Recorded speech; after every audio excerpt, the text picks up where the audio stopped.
This is episode 70 of the Magic Detective Podcast. On this episode, you'll hear about the life of David Devant, England's greatest magician. That and more on this episode of the Magic Detective Podcast.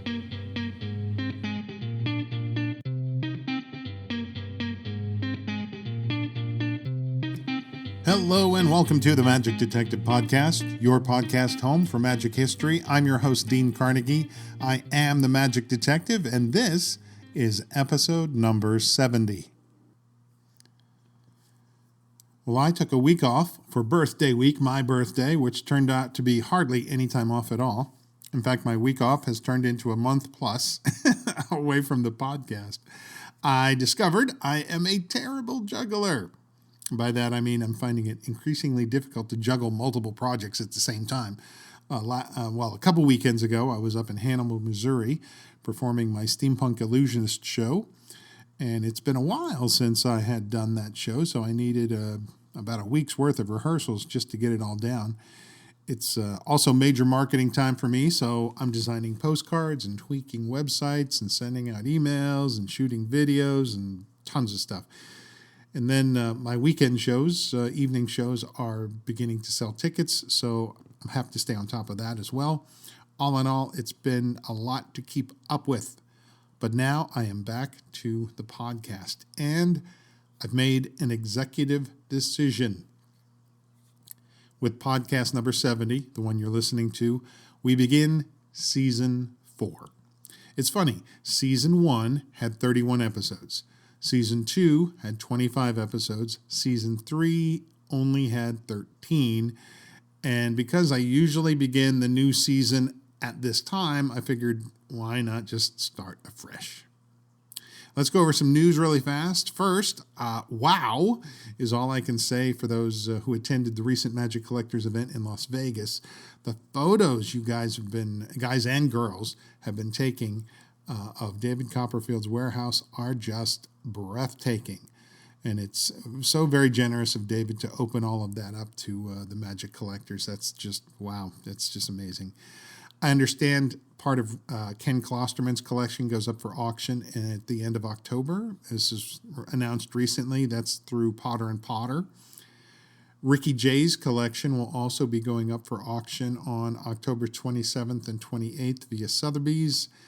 The Orlando Collectors Conference just happened this past weekend, so I hope you all had a great time. I wish I could have been there.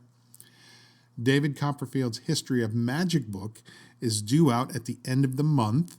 I'll have more on that hopefully in the next podcast. If you haven't ordered a copy yet, they are available on Amazon and on a couple other sites. Now, to the feature. Today's feature was born David Whiten in London on February 22nd, 1868. We would know him by his stage name, David Devant. His family moved around a lot in his early age. In 1878, when he was a mere 10 years old, he saw his first performance of magic presented by a man named Dr. Holden. He was a local performer who had the rare treat of having performed before the Queen Victoria. According to his book, My Life of Magic, Devant was impressed with the magic, but it had not yet taken hold of him as it would in a couple years. Young David had many odd jobs in his youth. He was a page boy. He ran a refreshment stand. He was a telephone operator. And along this journey of jobs, he also eventually became fascinated by magic. He would often practice his magic in lieu of doing his job, which got him fired or reprimanded more than once. He had local magic shops that he frequented, like Joseph Bland's Magic and Herr Proxauer's. David had a chance meeting of a magician named Casper the Great Court Conjurer who was performing in town. David discovered besides performing magic, he also had tricks that he sold. So David was there every weekend to buy something new from Casper. Then at some point, Casper made an offer that was impossible to refuse. He said, "If you can get your friend, the artist, to paint a picture for me, I will show you how to get all of the secrets of magic." Actually, what he really said was, "Why, I'll teach you all the bloomin' tricks there ever was, is, or could be." The story takes up several pages in his autobiography. Caspar wanted a painting of himself performing for the Queen, with the royal family responding with oohs and ahs and surprising looks on their faces. The painting was eventually done. David paid the artist, and in turn, now he could get all the secrets to magic. Well, all the secrets to magic turned out to be a copy of the book Modern Magic by Professor Hoffman and a copy of Houdin's masterpieces. And he didn't even get the books. He just told David where to get copies, and he said, that's all the knowledge you'll ever need. David doesn't seem to be the least bit upset about this, as the information contained in the books was beyond eye-opening. His early life would benefit from three important things. One, I just mentioned, the book Modern Magic by Professor Hoffman. The next was visiting Egyptian Hall, where Maskelyne and Cook produced countless magical programs. The last was another book, Sleight of Hand by Edward Sachs. Here was all the education a young budding magician would need. The day eventually came when David would present his first public magic show. The year was 1885. David was a mere 17 years old. He was performing at a bazaar, a sort of outdoor fair on Kentish Town Road. He would not be performing as David Whiten, but rather as David Devant, his new stage name. Where did his name come from? According to the book Devant's Delightful Delusions by S.H. Sharp, quote, Devant decided on his very attractive stage name through seeing a painting by a French artist of David and Goliath, named David Devant Goliath, which means David in front of Goliath. This caption caught his imagination, and he at once decided to adopt the name David Devant to help him to keep in front as a magician. This next story is recounted in numerous books, chief among them My Magic Life, his autobiography. David was about to present his final performance at the bazaar when he spotted two friends in the audience. Both of them were magician friends, and an elderly gentleman sat between them. David does not mention what he presented in his show, but he does say that the three gentlemen stayed following the performance. They approached him and introduced the stranger among them. The man turned out to be none other than Professor Hoffman himself.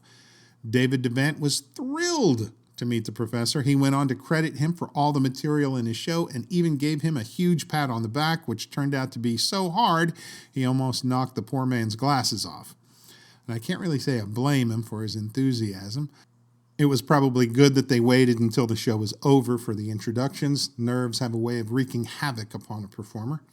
Professor Hoffman was kind to the young man, stating, if you go on as you have begun, one day you will become a great conjurer. So we can assume he did a reasonably good job. At least he didn't get one of those so-called compliments like, well, I can say you've never been better, or the classic, your set pieces are fantastic. Years later, Professor Hoffman would write about his first meeting with Devant in the pages of the Magician Annual, 1908 through 09. He described the encounter and pointed out how pleased he was that Devant kept a copy of Modern Magic with him. He felt that even though Devant was a teenager at the time of their first meeting and performance, he, Devant, did deliver a fine performance. And then he points out that when they met a second time, David Devant had become the most popular magician in England. In his autobiography, Devant talks a bit about the fact that no one was doing illusions in music halls until Bautier de Colta. Bautier presented The Vanishing Lady. Now, I've done a podcast on Decolta, which is episode 31, if you want to check that out. But Devant proceeds to give a very in-depth description of Decolta's Vanishing Lady, and it makes the modern adaptations seem like feckless knockoffs. Listen to this. Bautier walked forward with a newspaper in his hand. This he unfolded and spread out on the center of the stage. He then picked up a light, ordinary-looking chair, which, by the way, he showed on all sides, and then placed it in the center of the newspaper. He then brought a lady in, and she sat herself on the chair.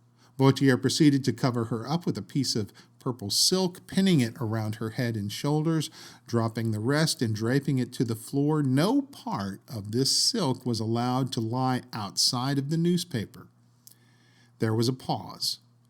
Bautier came down the stage, looked at the draped figure, took hold of the silk with two hands, one about the waist, one about the head, threw the silk up into the air. It seemed to leave his hands in a flash. Both woman and silk utterly disappeared.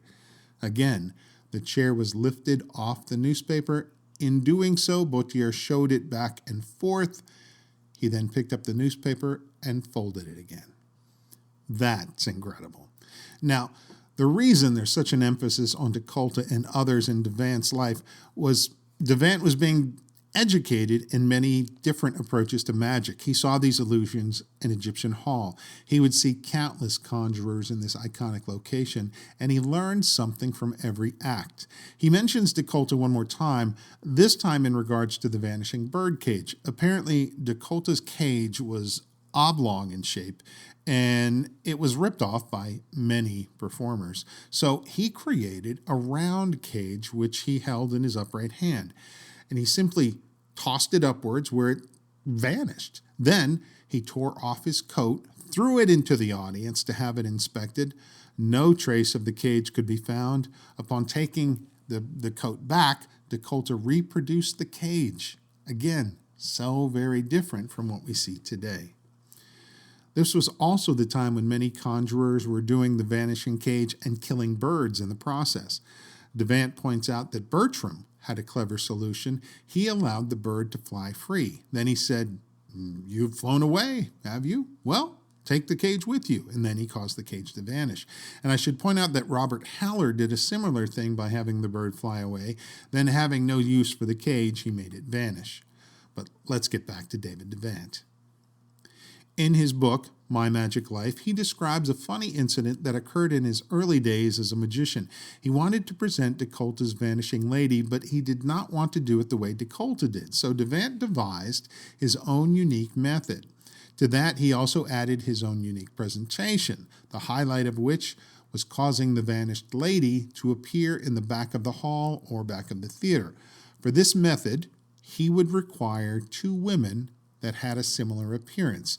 Devant describes the difficulty in finding two women that were alike. He said that sometimes he would find them, but one would have light hair and one would have dark hair. So he'd try to convince the women to either darken or lighten their hair, as the case may be, and in every case he was turned down and likely told off.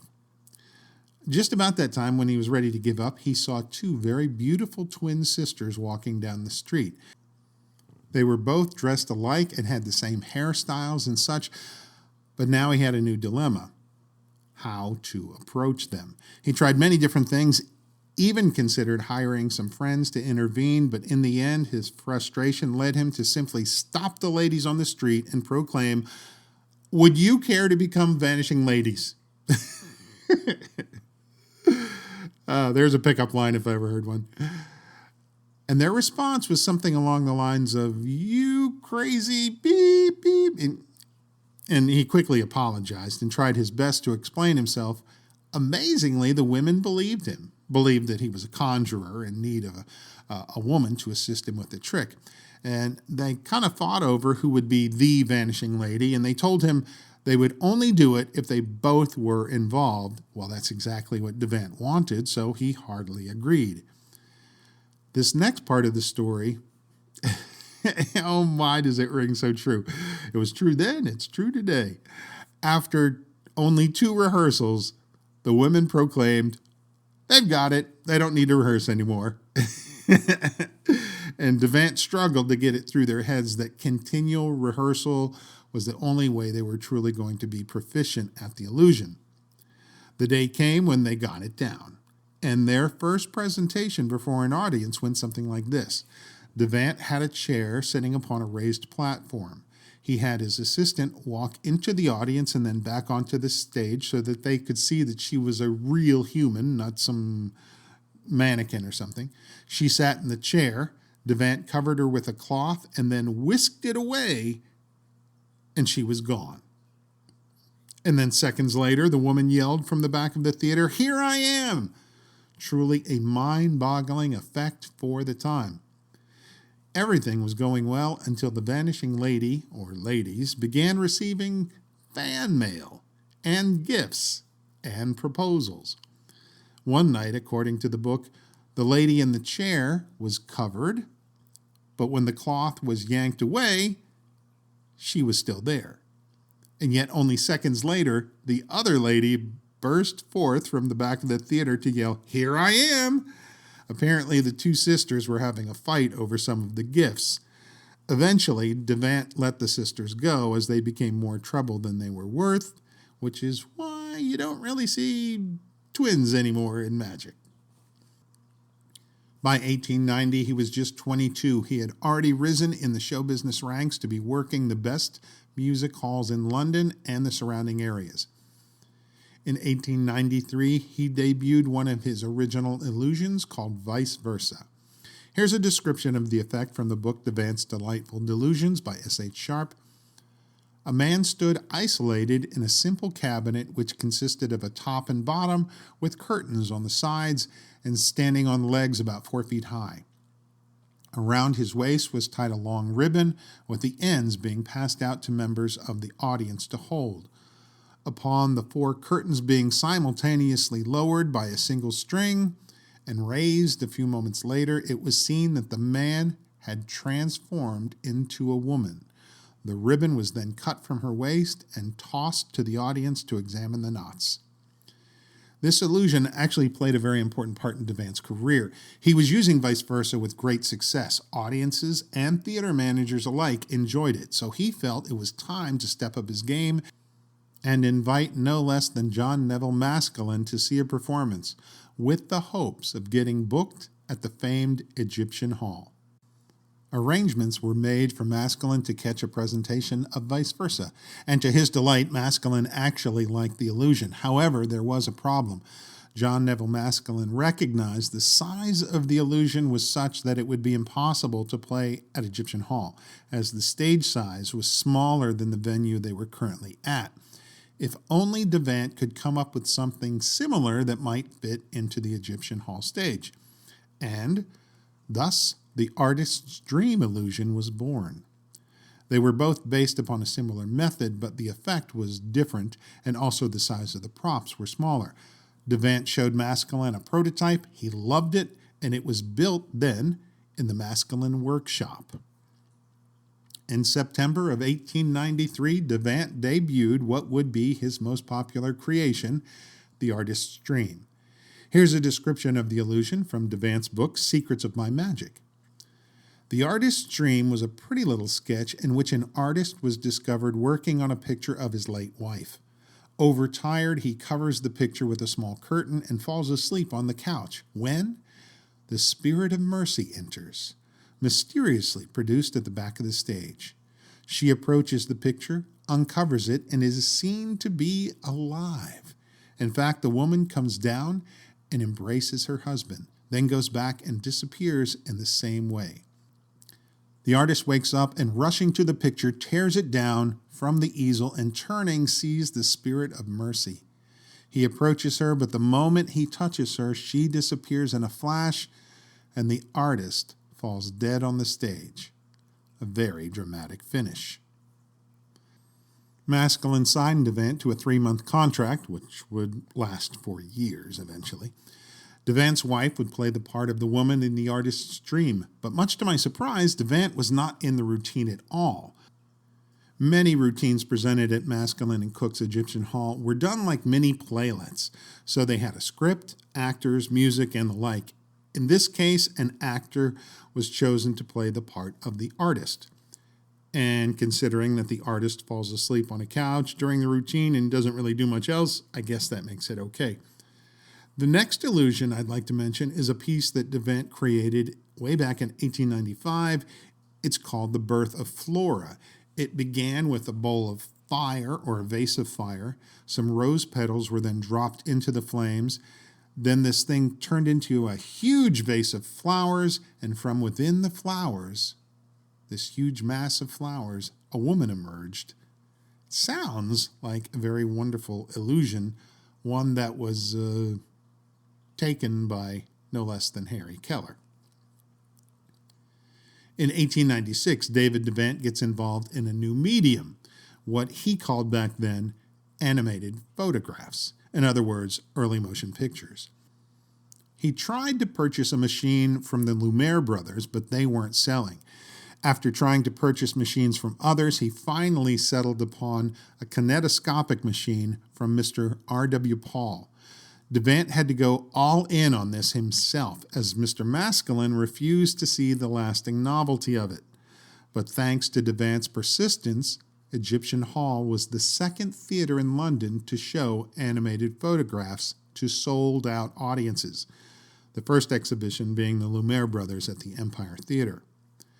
The next part I found really fascinating because I know a fair amount about the history of Georges Méliès. So listen to this. Devant claims he sold several machines to Georges Méliès of the Robert Houdin Theater, and Mr. Méliès then began his business of manufacturing films and machines. Devant further goes on to say that he was Méliès' sole agent for selling his films and machines in England.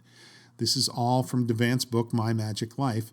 Devant also made films of his own that we know of, and in 1897 he was showing films by the Lumiere brothers and even Thomas Edison.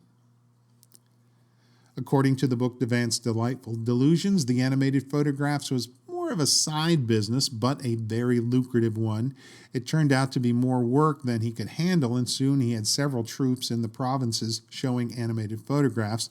The time kind of came, though, when he had to choose between magic and films, and Devant went the way of magic. The provincial tours would feature the films as well as magic, mentalism, hand shadows, and illusions. By 1898, John Neville Maskelyne finally decided to get on board, so he partnered with Devant. In the full partnership, it would be Devant, John Neville Maskelyne, George Cook, and Neville Maskelyne. They called this the Maskelyne and Cook Provincial Company, and it would include David Devant's Entertainment. Even when Devant wasn't in the show, it still was listed as David Devant's Entertainment. Now, if I can detour for just a moment away from the show and more to the man, I discovered several paragraphs that I think helped to put us into his head, the head of David Devant, the way he thinks of magic and, frankly, its practitioners. It's from the book Magic Made Easy by David Devant. The same information can also be found in Chapter 9 of his book, My Magic Life. And it goes like this. A man can study every work on conjuring or magic which has ever been published. He may take lessons, work hard, and achieve a certain manual dexterity, but at the end of it all, he may still possibly be ignorant of what magic is. His knowledge of secrets will not help him to discover that secret. Magic is an art, by means of which a man can exercise a kind of spell over others and persuade them into believing that they have seen some natural law disobeyed. I do not hold the opinion that any man who can get up and do a few tricks, even though he may do them well enough to entertain his audience, is necessarily a conjurer, because it's quite possible that he may be a mere exhibitor of tricks. I regard a conjurer as a man who can hold the attention of his audience by telling them the most impossible little fairy tales and by persuading them into believing that those stories are true by illustrating them with his hands or with any object that may be suitable for the purpose. I want to show that a good actor who has the knowledge of a very few secrets of conjuring can be a very good conjurer, but that a man who has learnt all that can be learnt from books about conjuring may never be a good conjurer if he be an indifferent actor. He goes on, the presentation of the trick is everything. The little secret round which the performance has been woven is comparatively unimportant. That's Devant. I think I agree with most of that, though I don't agree with the part about the actor having a few secrets can be a good conjurer. There's a lot more to magic than just the secrets. There's manual skill, speaking ability, acting ability. Of course, the actors will have that. And there's a lot to it. A few secrets doesn't give an actor enough knowledge to become a very good magician unless they have a background in it already or are trained by a professional, in my opinion. Back to the story. In 1904, Maskelyne began alerting his patrons that Egyptian Hall was to be torn down. They would relocate to a new property called St. George's Hall. And upon relocating, he was going to introduce them to something that Maskelyne had only dreamed about, producing his own full-length magic play. And sure enough, Maskelyne was true to his word. The Coming Race was the name of the production, which began at St. George's Hall on January 2nd, 1905, having missed the Christmas rush by a week. The reviews for the play were not so great. Folks went to a Maskelyne and Cooke production to see magic, and this play had very little of that. If that wasn't bad enough, in February of 1905, Maskelyne's partner, George Cooke, passed away. Maskelyne had gambled heavily on The Coming Race, but audiences did not take to the full production the same way they did the smaller sketches or playlets. I suppose sometimes they just want to see the trick. Something needed to be done, and done quickly because they were losing a lot of money. David Devant to the rescue. Maskelyne needed Devant in more ways than one. The company was in a financial mess, so part of the agreement was for Devant to help them out in exchange for partnership in the company. Now, the shows would be produced by Maskelyne and Devant. One of the first things they did was swap roles. Maskelyne went out to play the provinces, as Devant had been doing, and Devant now came in to run and perform at St. George's Hall, the new home of mystery. Among the items Devant brought with him was his mystic kettle. This was a routine that he'd toured the provinces with since 1902 and made a great showing of. It was the old inexhaustible bottle with an updated method and updated-looking device, a tea kettle. Yet he was still able to pour virtually any drink or liquid called for. It was a huge hit then. It's still a huge hit today, especially if you go see Steve Cohen in New York City. Devant also included a routine that he called the Sylph, which was a levitation. He made one change to the routine. Rather than have the girl rise from a casket, which was the tradition then, he replaced the casket with a couch, thus giving the routine a very modern feel. Now, we always hear of Harry Keller taking things from Maskelyne. Well, here's an example of David Devant actually getting something from Keller. Back in 1902, Devant was visiting the United States and saw Harry Keller perform his demon globe trick. This was a ball that would roll down a plank or roll up a plank or go down and stop and then continue, always apparently under the control of the magician. Keller's inspiration was seeing a similar thing done with a giant ball at the circus. But his method was crazy. He used electromagnets and it was complicated. Devant instantly saw the potential in this trick and spoke to Keller about it. He asked him if he could take the idea, come up with a better method, and if so, he would share it with Keller, and of course, Keller would give his blessing to Devant to do the effect. Sure enough, David Devant went back to England and developed a much simpler method. He called his version the Gollywog Ball. For some reason, I have always been intrigued by the images of both Keller and Devant presenting this trick, but I believe it has been recreated with, again, possibly a slightly different method by Teller of Penn and Teller, and it's called the Big Red Ball. Teller's routine is far more elaborate and quite frankly, in my opinion, very magical. Next, we have a unique piece called The Problem of Diogenes. This begins with a barrel that's open on both ends. 2 sheets of paper and 2 metal rings are displayed and placed against the barrel and pounded into place. Well, let's put it this way. The first piece of paper is put in, and that's pounded and into place, and then the barrel is spun around so the audience can see clearly there's no one inside. Then the second piece of paper is placed on, and the ring is pounded in place. At this point, a light on a cord is introduced and lowered into the barrel from the bunghole. The illuminated barrel proves no one is inside. The barrel is spun again, and the light once again is dropped back inside. This time, a shadow figure begins to appear and breaks through the paper.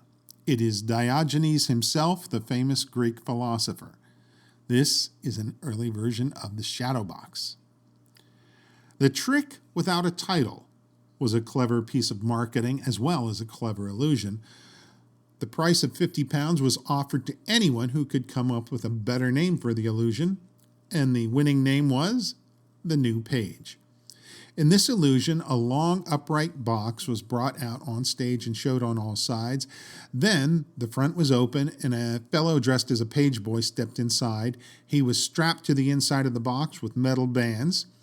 The page boy remains in a standing position while 4 ropes are introduced through the 4 rings in the top of the box. It is then raised several feet in the air.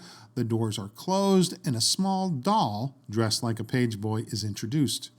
The magician explains that whatever happens to the doll will happen to the page boy.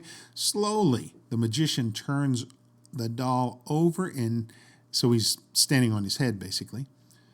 The doors to the box are opened, and there's the page boy standing on his head, having somehow reversed his position just like the doll.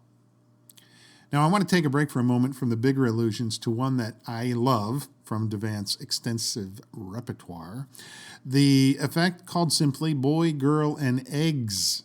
The routine is fun and quite hilarious. A hat is shown empty, and yet the magician reaches in and makes an egg appear. This is done over and over and over. Each time one appears, he hands it to a young girl, and she in turn hands the egg to a young boy.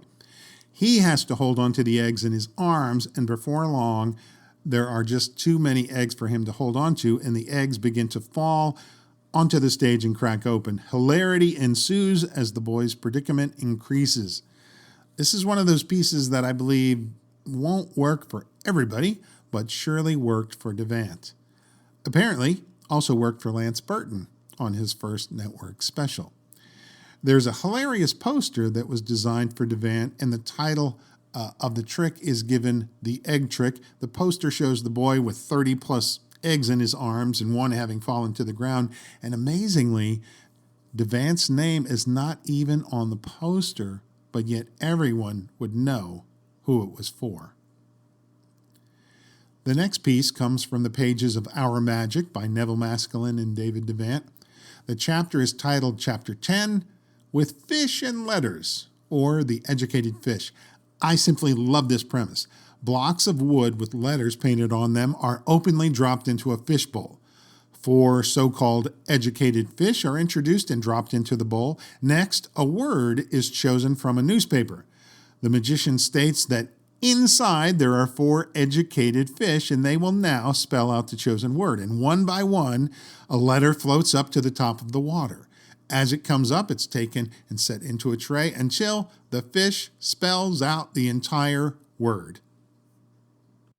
Next, we have something called hypotyposis, or the magic mirror. The description from Devant's Delightful Delusions: a spectator sees visions of his past and future in a large upright mirror. In the reflection, there appears a devil who changes places with Devant while he is at the spectator's side. I believe this effect is what they based the one in the movie The Illusionist with Edward Norton and Jessica Biel, the one that's on stage with the mirror. I think this is what that's based on. Next is an illusion called Biff, the first vanishing motorcycle illusion in history. Here we have a motorcycle and a rider driving into a large wooden crate. The doors are closed and the crate and the entire thing is raised up into the air. Upon the command of the performer, the box falls apart with the slats of wood falling everywhere upon the stage, but leaving an empty framework hanging in the air. The motorcycle and rider have vanished. The final illusion I wish to cover dates back to 1905. It was developed into a sketch or a playlet. The effect is famous, as years later it was recreated for the Broadway show Merlin starring Doug Henning. In this wonderful illusion, we have a woman dressed as a moth who dances around the stage and then suddenly vanishes in full view. The method for the mascot moth was complicated, diabolical, and involved numerous people. It also needed precise timing to execute properly, but it is without a question a beautiful illusion. During his time with the Maskelynes, David Devant received a great honor. The year was 1906, and a new magic organization was created, the Magic Circle. David Devant became the group's first president. More on this in a little bit. Over the course of the next 10 years, Devant creates an incredible amount of magical material which is shown at St. George's Hall. Things like the homing bells, the magic mirror, the giant's breakfast, the three vases, Beau Bricade, Dino, A Lesson in Magic, the chocolate soldier, bogey golf, the window of the haunted house, ragtime, and many, many more. Now we come to 1915, June 14th to be specific. This is when David Devant officially retires from the Maskelyne and Devant Company. Or does he? The truth of the matter is a bit stickier. It turns out that the Maskelynes and Devant were not exactly getting along. Devant preferred the more straightforward approach to magic, as did modern audiences. The Maskelynes, John Neville, Archie, and others, preferred the sketches and playlet approach. They were not seeing eye to eye. So the Maskelynes voted David Devant out. This according to the book The Secret History of Magic by Peter Lamont and Jim Steinmeier. But all was not lost because David Devant was hugely popular at this time, so he went out and spent the next 4 years touring the variety theaters in Great Britain to enormous success. From the book The Illustrated History of Magic by Milbourne Christopher, we have this story. One December night in 1919, during his 4-week engagement at the Midlands Theatre in Manchester, Devant told the small boy who volunteered for A Lesson in Magic routine to hold a handkerchief and cut it exactly as he did, just as the magician had done hundreds of times with other children. The boy followed the instructions and shook the handkerchief from side to side. Devant looked at the boy puzzled, wondered why he was shaking the handkerchief that way, and then he looked in horror at his own trembling hand and quickly brought the feat to a close. This signaled the end of his career. The book Magic by David Price says Devant was forced to retire in 1920 on account of ill health and never returned to the stage. He was only 52 when he was forced into retirement. In his retirement, he continued to write and give lessons, but in 1936, a particular article that he wrote for the Windsor magazine caught the attention of the Magic Circle. Apparently, in the article, Devant exposed some of his own secrets. He did this to entice readers to purchase his latest book, but the Magic Circle had a standing rule, known as Rule Number 13, and that was to not reveal magic secrets to the public. They contacted Devant to see his side of things and then made their judgment, which read, "Dear Mr. Devant, I submitted your letter of December 18th to the Council at their last meeting, and after long and careful consideration, it was decided that Rule Number 13 had undoubtedly been infringed upon by the exposure of magical secrets in your article in the December issue of the Windsor magazine. The Council has no alternative but, with the greatest possible regret, to ask for your resignation. Signed, the Honorary Secretary, William Minns." The organization for which he was their first president now expelled him for exposing his own tricks. Getting back to his illness, what exactly was wrong with him is somewhat difficult to decide. Various books say things like ill health, progressive ill health, a nervous disorder, paralysis agitans. There have been rumors that Devant had actually contracted syphilis, but I can find no documentation other than a mention of it in a Max Maven column from Genie magazine, October 2004. However, there are 2 sentences in the book Paul Daniels and the Story of Magic by John Fisher that, well, are curious. It reads, after 1920, he, Devant, could no longer perform on stage and was eventually forced to end his days in the Royal Hospital for the Incurables at Putney. Ironically, modern medication could easily have treated his disease today. Well, as there are currently no cures for the disease I think he had, this makes me wonder about the rumored diagnosis. I started to look at the symptoms, and I discovered that the term, while I was doing this, paralysis agitans was an obsolete term. The new word for paralysis agitans is Parkinson's disease. Shortly after my discovery, I found a reference in the book The Secret History of Magic which states the same thing, that Devant actually suffered from Parkinson's. For a time, he lived in his own home, but as just stated, he was finally moved to the Home for the Incurables, where he died October 13th, 1941. Over the course of his life, he wrote many books, including Magic Made Easy, Secrets of Magic, My Magic Life, Woes of a Magician, Lessons in Magic, and more. And in regards to the Magic Circle, the incident is part of history, and I wish to shed no amount of shame upon the Magic Circle. Clearly, whatever issues they had with Devant have more than been cleared up and corrected over time. Though I am not a member, by all accounts, they are a wonderful organization and still are thriving and growing into the 21st century, good for the Magic Circle. October 13th, 2021 is the 80th anniversary of the passing of David Devant. So let's remember him on that day for all the greatness he brought into the world.